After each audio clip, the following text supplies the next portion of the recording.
ദൈവനാമം അതിയായി മഹത്വപ്പെടുമാറാകട്ടെ. നിങ്ങൾ ശ്രവിക്കുന്നത് ജീസസ് വോയിസ് മെസ്സേജ്. എല്ലാ ശ്രോതാക്കൾക്കും കർത്താവായ യേശുക്രിസ്തു നാമത്തിൽ സ്വാഗതം. അല്പസമയ ധ്യാനത്തിന് ഒരു തിരുവചനം വായിക്കുന്നു. സദൃശവാക്യങ്ങൾ അധ്യായം 27 1-ാം തിരുവചനം. നാളത്തെ ദിവസം ചൊല്ലി പ്രശംസിക്കരുത്. ഒരു ദിവസത്തിൽ എന്തെല്ലാം സംഭവിക്കുമെന്ന് അറിയുന്നില്ലല്ലോ. കർത്താവിൽ പ്രിയരെ, നാം വായിച്ചു കേട്ട സദൃശവാക്യങ്ങൾ 27-ാം അധ്യായം 1-ാം തിരുവചനത്തിൽ ദൈവത്തിൽ നിന്നും നേരിട്ട് ജ്ഞാനം ലഭിച്ച ശലോമോൻ രാജാവ് എല്ലാവരോടുമായി സംസാരിക്കുകയാണ്. പ്രത്യേകിച്ച് നാളത്തെ ദിവസം ചൊല്ലി അഥവാ ഭാവിയെ ചൊല്ലി പ്രശംസിക്കുന്ന ഒരു കൂട്ടം പേരോട് പരിശുദ്ധാത്മാവ് ശലോമോൻ രാജാവിലൂടെ സംസാരിക്കുകയാണ്. നാളത്തെ ദിവസം അഥവാ ഭാവിയിൽ പല കാര്യങ്ങൾ ചെയ്യുവാൻ തീരുമാനിക്കുന്നവരുണ്ട്. അതുപോലെ ഭാവിയെക്കുറിച്ച് ആശങ്കയിലായിരിക്കുന്നവരുണ്ട്. ഭാവിയെക്കുറിച്ച് ചിന്തിക്കുന്നത് തെറ്റാണ് എന്ന് പറയാനായിട്ട് സാധ്യമല്ല. എന്നാൽ ഭാവിയെ ചൊല്ലി പ്രശംസിക്കുന്നത് തിരുവചനം വിലക്കുകയാണ്. നാം നാളെക്കുറിച്ച് അഥവാ ഭാവിയെക്കുറിച്ച് അഥവാ നമ്മുടെ മക്കളുടെ ഭാവിയെക്കുറിച്ച് ഒക്കെ ചിന്തിച്ച് അവർക്ക് വേണ്ടി പ്രാർത്ഥിക്കുകയും അവർക്ക് വേണ്ടി കരുതുകയും ചെയ്യുന്നത് നല്ലതാണ്. എന്നാൽ നാളത്തെ ദിവസം ചൊല്ലിയും നമ്മുടെ പ്രിയപ്പെട്ടവരുടെ ഭാവിയെ ചൊല്ലിയും പ്രശംസിക്കുന്നത് തിരുവചനം വിലക്കുന്നു. കാരണം കൂടി ഇവിടെ രേഖപ്പെടുത്തുകയാണ്. ഒരു ദിവസത്തിൽ അഥവാ 24 മണിക്കൂറിനകം എന്തെല്ലാം സംഭവിക്കുമെന്ന് അറിയുന്നില്ലല്ലോ എന്നാണ് ഇവിടെ രേഖപ്പെടുത്തിയിരിക്കുന്നത്. യോബിൻ്റെ പുസ്തകത്തിൽ സമാനമായ ഒരു തിരുവചനം ഇങ്ങനെ രേഖപ്പെടുത്തിയിട്ടുണ്ട്. നാം ഇന്നലെ ജനിച്ചവരും ഒന്നും അറിയാത്തവരുമല്ലോ. നാം ഇന്നലെ ജനിച്ചവരും ഒന്നും അറിയാത്തവരുമല്ലോ. അതേ പ്രിയമുള്ളവരെ, എല്ലാം അറിയുന്നു എന്ന് പ്രശംസിക്കുന്ന ഒരു സമൂഹത്തിലാണ് നാം ജീവിക്കുന്നത്. അതെ, ചിലരെങ്കിലും എല്ലാം അറിയുന്നുവെന്ന് പ്രശംസിക്കുന്നു. എന്നാൽ അല്പായുസ്സുള്ളവരായ മനുഷ്യൻ എന്താണ് അറിയുന്നത്? അത്യാവശ്യം വേണ്ടുന്ന ചില കാര്യങ്ങളൊഴികെ മനുഷ്യൻ എന്താണ് അറിയുന്നത്? ദൈവത്തിൻ്റെ ജ്ഞാനം പ്രാപിച്ച്, ദൈവത്തിൻ്റെ സഹായം പ്രാപിച്ച്, ദൈവത്തിൻ്റെ ശക്തിയിൽ നാം പ്രശംസിക്കുകയത്രേ വേണ്ടത്. അങ്ങനെയെങ്കിൽ നമുക്ക് നിലനിൽപ്പുണ്ട്. ഒരു ദിവസം എന്ത് സംഭവിക്കും, അടുത്ത മണിക്കൂറിൽ എന്ത് സംഭവിക്കും, നാളെ എന്ത് സംഭവിക്കും എന്ന് പോലും നാം അറിയുന്നില്ല. എങ്കിലും നാം പലപ്പോഴും അനാവശ്യ വിഷയങ്ങളിലൊക്കെ ചിന്തിച്ച് ഭാരപ്പെട്ട് വിഷമിക്കാറുണ്ട്.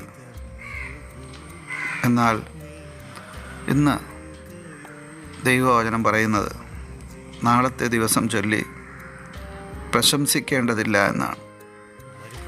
ഓരോ ദിവസവും ദൈവത്തിൻ്റെ ദാനമെന്നോർക്കാം. ഇന്ന് ദൈവകൃപയിൽ ആശ്രയിക്കാം. ഇന്ന് ദൈവത്തോട് അപേക്ഷിക്കാം, പ്രാർത്ഥിക്കാം. ഇന്ന് ദൈവത്തിൽ വിശ്വസിക്കാം. ഇന്ന് ദൈവത്തെ ആരാധിക്കാം. ഇന്ന് ദൈവത്തെ മഹത്വപ്പെടുത്താം.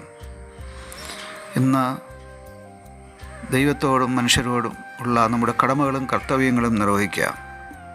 ഇന്നത്തെ ദിവസം, ഇന്നത്തെ നമ്മുടെ കൺമുമ്പിലുള്ള മണിക്കൂറുകൾ, സമയം, ഇതൊക്കെയാണ് നമുക്ക് ലഭ്യമായിരിക്കുന്നത്.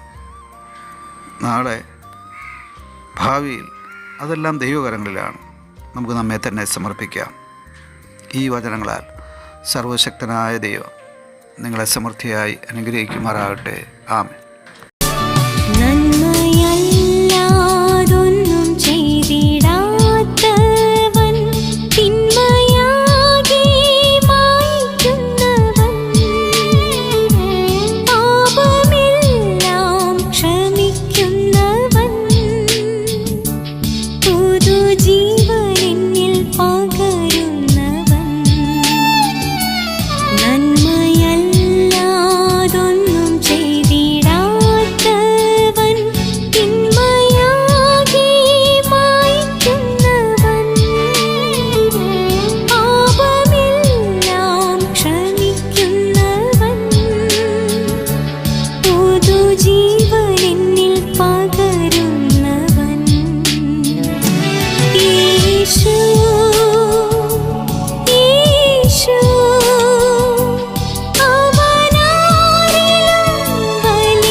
യേശു